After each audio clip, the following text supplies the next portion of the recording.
We're drinking No Es Pituko today. This is their Cabernet Franc.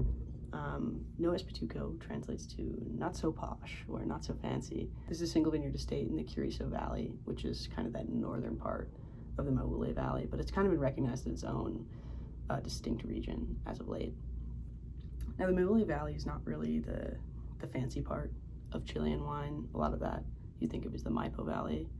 I'm gonna butcher Spanish this whole video, I'm so sorry. But it's making a name for itself with these smaller vineyards like this. Now, this is now owned by Echeverria, which is one of the larger wine corporations operating in Chile. This is still independent, single vineyard, natural, not biodynamic, but definitely on its way, I imagine, based on the branding. Curicó Valley has that Curicó River running through, but that river gives it kind of a decently cool climate, considering that it's 150 miles south of Santiago. It's not like the cold part of Chile. This valley is between the Andes and the Pacific Ocean, so on that western side of that skinny country. And there's kind of a granite-y, loamy soil happening there.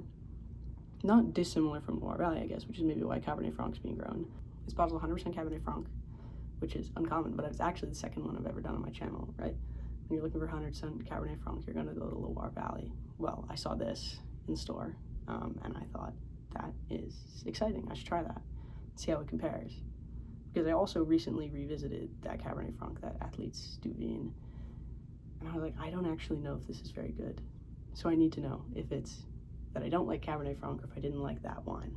Cabernet Franc is a cool grape. It's a parent grape of Merlot, Cabernet Sauvignon, Carmenere. It's the grandfather of Bordeaux. It's very resilient as a grape. It can grow in a decent amount of weather, but not necessarily like a large variety of climates, but it can handle variable weather in a year. So they've only got a few hectares of this stuff. It's a pretty small operation, but the Cabernet Franc plantings are actually pre-phylloxera French plantings that were brought over to South America before the phylloxera outbreak. The grapes were handpicked on April 4th of 2022. They have a very thorough outline of the winemaking process, which I appreciate. The grapes are then, they're brought into the winery that day. They're very clear about that. They don't spend too much time in the sun.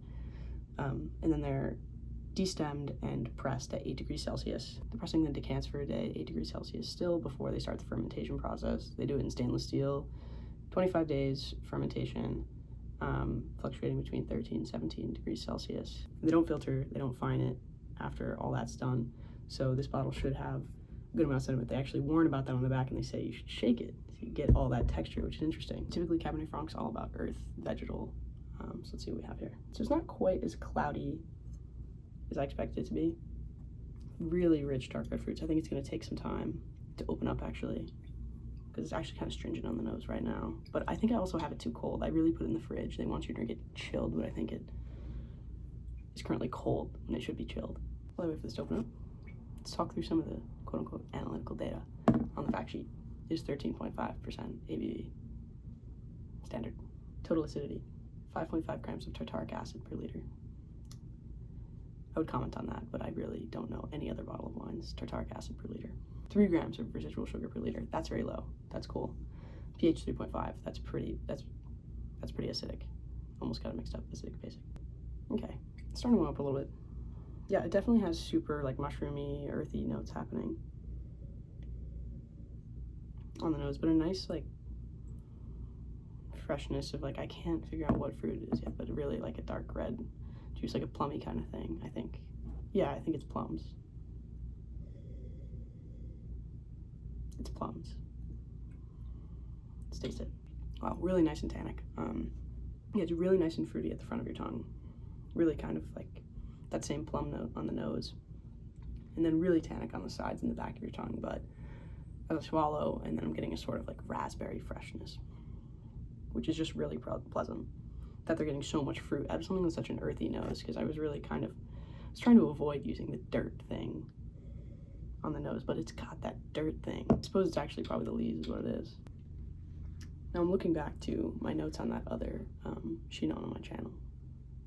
Maybe I'll link the video. I'm like such a real YouTuber now. And this has the same amount of maceration, so in theory the tannins are pretty similar, but it also spends 6 months in oak, and this doesn't spend any time in oak. It's only stainless steel here, and I think that's maybe doing favors for my palate personally. in terms of keeping the brightness across your palate. And I did drink the other one chilled as well, so that comparison is also standardized.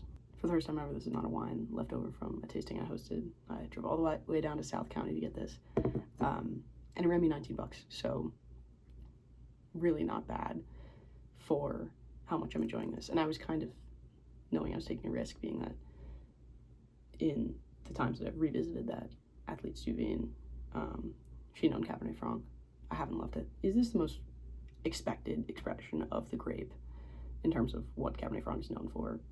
Maybe not. It surprised me, and it probably would surprise many people. But this vineyard's done nothing fishy, so this is more of a test to what Cabernet Franc can be. Highly recommend if you're looking for something fruity with that earthy nose. Love it. Love Chilean wines.